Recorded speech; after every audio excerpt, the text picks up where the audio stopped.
Hello friends, super കൺമണി സീരിയലിൻ്റെ latest episode റിവ്യൂയിലേക്ക് എല്ലാ കൂട്ടുകാർക്കും സ്വാഗതം.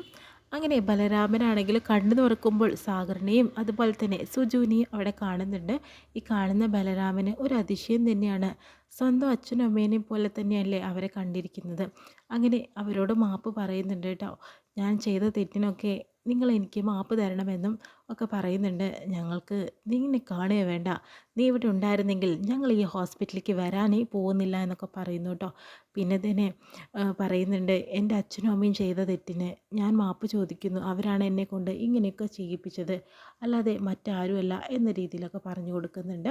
അതിനുശേഷം തന്നെ അവർ വീണ്ടും സംസാരിക്കുക കേട്ടോ ചെയ്യുന്നത്. വേറെ ഒന്നും പറയുന്നുണ്ട്, എന്നെക്കൊണ്ട് അവർ ക്രൂരമായിട്ട് ഓരോന്ന് ചെയ്യിപ്പിച്ചതാണ് എൻ്റെ അച്ഛനും അമ്മയും പറഞ്ഞു നടക്കുന്നവരെന്ന് പറയുന്നു. എൻ്റെ അച്ഛനും അമ്മയും പറഞ്ഞു നടക്കുന്നവരോ? അവരാണോ നിങ്ങളെ കൊണ്ട് ചെയ്യിപ്പിക്കുന്നത്? അതെന്താ അങ്ങനെ പറയുന്നത്? അവർ നിൻ്റെ സ്വന്തം അച്ഛനും അമ്മയും ഒന്നും അല്ലേ എന്ന് ചോദിക്കുമ്പോഴത്തേനും, എൻ്റെ അച്ഛനും അമ്മയും സ്വന്തം അച്ഛനും അമ്മയും അല്ല അവർ എന്ന് പറയുന്നുണ്ട്. ഞാൻ അവരുടെ മകനും അല്ല, പക്ഷേ അവരെന്നെ വളർത്തിയതാണെന്നും പറയുന്നുണ്ട്. പിന്നെ നിൻ്റെ അച്ഛനും അമ്മയും ആരാണെന്ന് ചോദിക്കുമ്പോഴത്തേനും, എൻ്റെ അച്ഛനും അമ്മയും നിങ്ങളാണെന്ന് പറയുന്നു. ഞങ്ങളെങ്ങനെ നിൻ്റെ അച്ഛനും അമ്മയും ആവുന്നത്? മനസ്സുകൊണ്ട് ഞാൻ നിങ്ങളെയാണ് സ്നേഹിച്ചതെന്ന് പറയുന്നു കേട്ടോ. അങ്ങനെ നിന്നെ മകനായി കണ്ട ഒരു ദിവസം ഉണ്ടായിരുന്നു, ഇപ്പം ഇല്ല.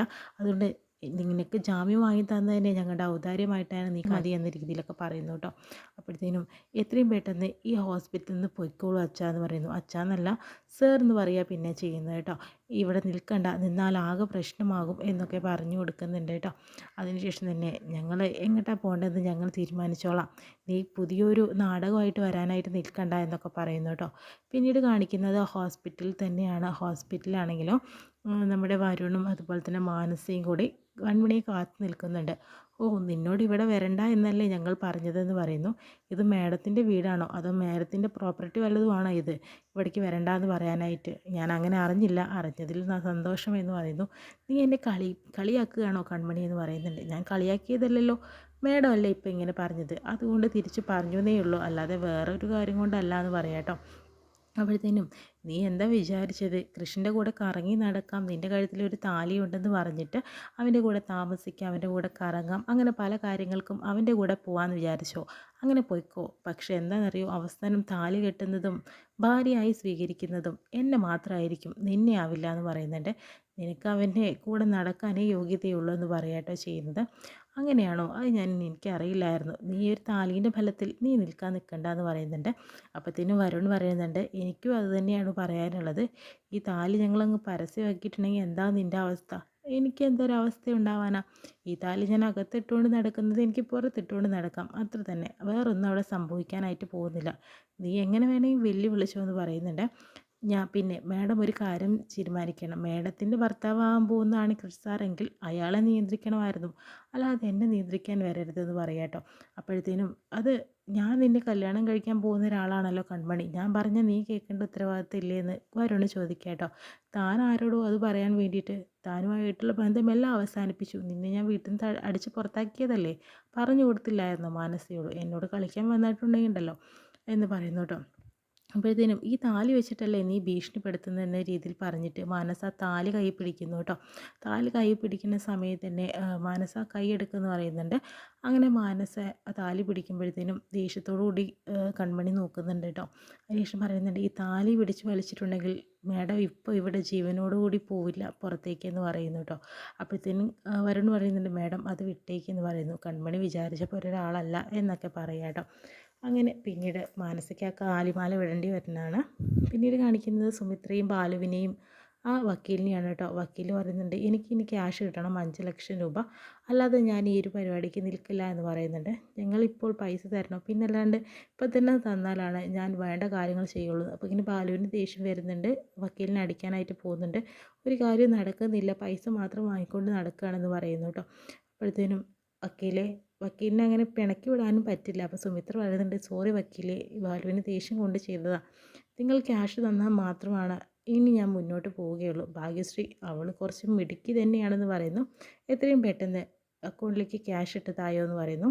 അങ്ങനെ ആ ഒരു പൈസ ട്രാൻസ്ലേറ്റ് ചെയ്യാൻ വേണ്ടി നോക്കുന്ന സമയത്ത് അത് നടക്കാനായിട്ട് പോകുന്നില്ല കേട്ടോ. അങ്ങനെ പറയുന്നുണ്ട്, ബ്ലോക്ക് ആക്കിയിരിക്കുകയാണ് ബാങ്ക് അക്കൗണ്ട്, എല്ലാ കാര്യങ്ങളും ബ്ലോക്ക് ആക്കിയിരിക്കുന്നു എന്ന് പറയുന്നു. ഇത് നിങ്ങളുടെ മകളുടെ കാര്യമാണ്, ആ ഭാഗ്യശ്രീ കാരണമാണ് ഇങ്ങനെ പറയുന്നുണ്ട്. എന്തായാലും ഞാൻ അവൾ പറഞ്ഞതല്ലേ മുറിയിൽ നിന്ന് പുറത്ത് വിടണ്ടാന്ന്. ഇപ്പം എന്തൊക്കെയാണ് സംഭവിച്ചു, ഇനി എനിക്കിന്ന് ക്യാഷ് കിട്ടാതെ ഞാൻ പോവില്ല എന്ന് പറയുന്നു. ഇപ്പം ഞങ്ങൾ ബാങ്കിൽ നിന്ന് പോട്ടെ, എന്നിട്ട് അവിടെ അന്വേഷിച്ച് കാര്യങ്ങളൊക്കെ നോക്കിയിട്ട് തിരിച്ച് പൈസ അയച്ചു തരാമെന്ന് പറയാം കേട്ടോ. അപ്പോഴത്തേനും ബാങ്കിൽ പോകാനൊന്നും ഇപ്പോൾ സമയമില്ല, കഴുത്തിലും കാതിലൊക്കെ കയ്യിലൊക്കെ കിടക്കുന്ന സ്വർണ്ണാഭരണങ്ങളല്ലേ, അതിങ്ങോട്ട് ഊരി തായോ എന്ന് പറയുന്നു. കൊടുക്കുമെന്ന് ബാലു പറയുന്നു. അങ്ങനെ ആ വളകളെല്ലാം തന്നെ ഊരി കൊടുക്കുക കേട്ടോ.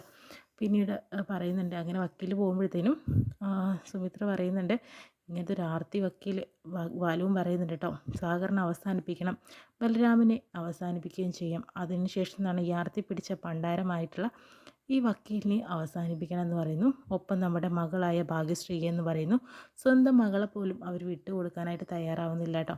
പിന്നീട് ഭാഗ്യശ്രീയും കൺമണിയാണ് കാണിക്കുന്നത് കേട്ടോ. ഹോസ്പിറ്റലിൽ വെച്ചിട്ട് തന്നെ ഭാഗ്യശ്രീ ചോദിക്കുന്നുണ്ട്, കൃഷ്ണനോട് എല്ലാ കാര്യങ്ങളും തുറന്നു പറഞ്ഞു, എല്ലാം പറഞ്ഞു, പക്ഷേ ഇപ്പോൾ എന്തായി, ഒരു മൂത്ത ഏട്ടനുണ്ടെന്ന് പറഞ്ഞപ്പോൾ കൃഷ്ണന് കുറച്ച് സന്തോഷമായോ ചോദിക്കുന്നുണ്ട്.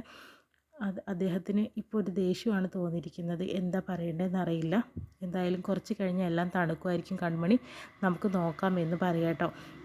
അതിന് ശരിയാവും, ഭാഗ്യശ്രീ വന്നത് ഞാൻ ബലരാമൻ്റെ ഏട്ടനെ ഒന്ന് കണ്ടിട്ട് പോകാമെന്ന് കരുതി. പിന്നെ സുമിത്രയും അതുപോലെ എൻ്റെ അച്ഛനും അമ്മയായിട്ടുള്ള അവരെ ബാങ്ക് അക്കൗണ്ടൊക്കെ ഞാൻ ക്ലോസ് ചെയ്തിട്ടുണ്ട്. അപ്പോഴത്തേനും ഇനി അവർക്ക് എന്നോട് പക മാത്രമായിരിക്കും, എല്ലാവരെയും അവസാനിപ്പിക്കുന്നതിൻ്റെ കൂട്ടത്തിൽ എന്നെ അവർ അവസാനിപ്പിക്കും. അത്രയും കണ്ണിച്ചോരയില്ലാത്തവരാണ് അവർ. പക്ഷേ എല്ലാ കാര്യങ്ങളും എല്ലാവരും സത്യങ്ങൾ അറിയണം, അതിന് വേണ്ടിയിട്ടാണ് എൻ്റെ പരിശ്രമം ഇപ്പോൾ എന്ന് പറയുന്നു കേട്ടോ. അതിനുശേഷം തന്നെ ആകെ ടെൻഷനായിട്ട് പോകുന്നുണ്ട്. സാഗർ സാറിൻ്റെ മേലെ ഒരു കണ്ണ് എപ്പോഴും വേണം കൺമണി, അല്ലെങ്കിൽ പ്രശ്നം ഗുരുതരമാവുമെന്ന് പറയാം കേട്ടോ.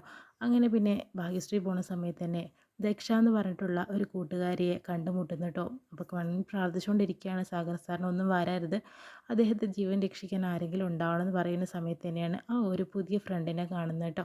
തൻ്റെ കോളേജിൽ ഒരുമിച്ച് പഠിച്ചവരാണ് അവർ. ദക്ഷ കാണുമ്പോഴത്തേനും രണ്ടുപേരും ഒരുപാട് സ്നേഹിക്കുന്നുണ്ട് കേട്ടോ.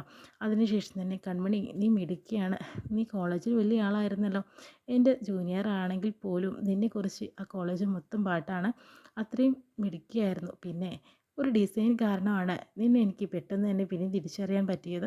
ദക്ഷ എങ്ങനെ എന്നെ കണ്ടിട്ടുണ്ടായിരുന്നത്, എൻ്റെ ഡിസൈനെ കുറിച്ച് എങ്ങനെ മനസ്സിലായി, ഇപ്പോൾ ലാസ്റ്റായിട്ട് കൺമണി വരച്ചിട്ടുണ്ടായിരുന്ന ആ ഡിസൈൻ എൻ്റെ അങ്കിളിൻ്റെ കമ്പനിയിലേക്കാണെന്ന് പറയുന്നു, റാംമോഹൻ്റെ കമ്പനിയിലേക്കാണെന്ന് പറയുന്നു കേട്ടോ. അങ്ങനെ പറയുമ്പോഴത്തേനും അത് ദക്ഷയുടെ എൻ്റെ അങ്കിളാണെന്ന് പറയുന്നു കേട്ടോ. അയ്യോ ഒരുപാട് സന്തോഷം, ഞാൻ വിചാരിച്ച കാര്യത്തിനപ്പുറമാണല്ലോ ദക്ഷ എന്ന് പറയുന്നു കേട്ടോ. അപ്പോഴത്തേനും കൺമണി എന്താ ഇവിടെ, ഞങ്ങളുടെ കമ്പനിയിൽ സാഗർ സാറിന് തീരെ വയ്യ, അവർ ഹോസ്പിറ്റലിൽ അഡ്മിറ്റാണ്, ഞാനിങ്ങോട്ട് വന്നതാണെന്ന് പറയുന്നു കേട്ടോ. അല്ല ദക്ഷ എന്താ ഇവിടെ എന്ന് ചോദിക്കുമ്പോൾ, എനിക്ക് ചെറിയൊരു ജോലി കിട്ടി പഠിച്ചുകൊണ്ട് ഇരുന്നതിൻ്റെ ഇടയിലൂടെ എന്ന് പറയുന്നുണ്ട്. എന്ത് ജോലി കിട്ടിയത്, ഇവിടുത്തെ അസിസ്റ്റൻറ്റ് കമ്മീഷണർ ഓഫ് പോലീസ് ഞാനാണെന്ന് പറയുന്നു കേട്ടോ. അപ്പോൾ ഇവിടുത്തെ പുതിയ കമ്മീഷണറാണോ എന്ന് ചോദിക്കുക കേട്ടോ ചെയ്യുന്നത്. അതെ, 2 ആഴ്ചയായിട്ടുള്ളൂ ജോയിൻ ചെയ്തിട്ടുള്ളത്. കൺമണിക്ക് എന്തെങ്കിലും പരാതി ഉണ്ടെങ്കിൽ അത് എന്നോട് പറഞ്ഞേക്കുമെന്ന് പറയാം കേട്ടോ. അപ്പോഴത്തേനും എനിക്കിപ്പോൾ പ്രശ്നമൊന്നുമില്ല, കൺമണി മിടിക്കില്ല, അങ്ങനെ പ്രശ്നങ്ങളൊന്നും ഉണ്ടാവില്ല എന്ന് എനിക്കറിയാം, എന്നാലും ചോദിച്ചെന്നുള്ളൂ. എന്തായാലും കൺമണിയുടെ നമ്പറൊന്നും മാറിയിട്ടില്ലല്ലോ എന്ന് പറഞ്ഞ് ആ നമ്പറൊന്ന് കൺഫേം ചെയ്യുന്നു. എന്നാൽ പിന്നെ കുറച്ച് തിരക്കുണ്ട്, എന്തായാലും വീണ്ടും കാണാട്ടോ എന്ന് പറഞ്ഞിട്ട് പിടിച്ചു പോവുകയാണ്. അപ്പോഴത്തേനും കൺമണി പറയുന്നുണ്ട്, ദക്ഷ എനിക്ക് കുറച്ച് സംസാരിക്കാനുണ്ട്, 2 മിനിറ്റ് എനിക്ക് വേണ്ടി വെയിറ്റ് ചെയ്യുമോ ചോദിക്കുമ്പോൾ ഉണ്ടല്ലോ. അങ്ങനെ സാഗറിൻ്റെ കാര്യങ്ങളെല്ലാം തന്നെ പറയുന്നു. അപ്പോൾ ഇങ്ങനെയാണല്ലേ കാര്യങ്ങൾ. എന്തായാലും സാഗർ സാറിനൊന്നും സംഭവിക്കില്ല, ഞാൻ കുറച്ച് സെക്യൂരിറ്റി ഇവിടെ നിർത്തിക്കോളാം, പിന്നെ സുമിത്രയെക്കുറിച്ച് കുറച്ച് അന്വേഷിക്കണം, അതും ഞാൻ ചെയ്തോളാം, കൺമണി ടെൻഷൻ അടിക്കണ്ടേ, ഞാനുണ്ടല്ലോ, എന്താവശ്യത്തിനും എന്നെ കോൺടാക്റ്റ് ചെയ്യണം കേട്ടോ എന്ന് പറഞ്ഞ് പോകുന്നു കേട്ടോ. കൺമണിക്ക് ഒരുപാട് ആശ്വാസമായിട്ടോ ചെയ്യുന്നത്.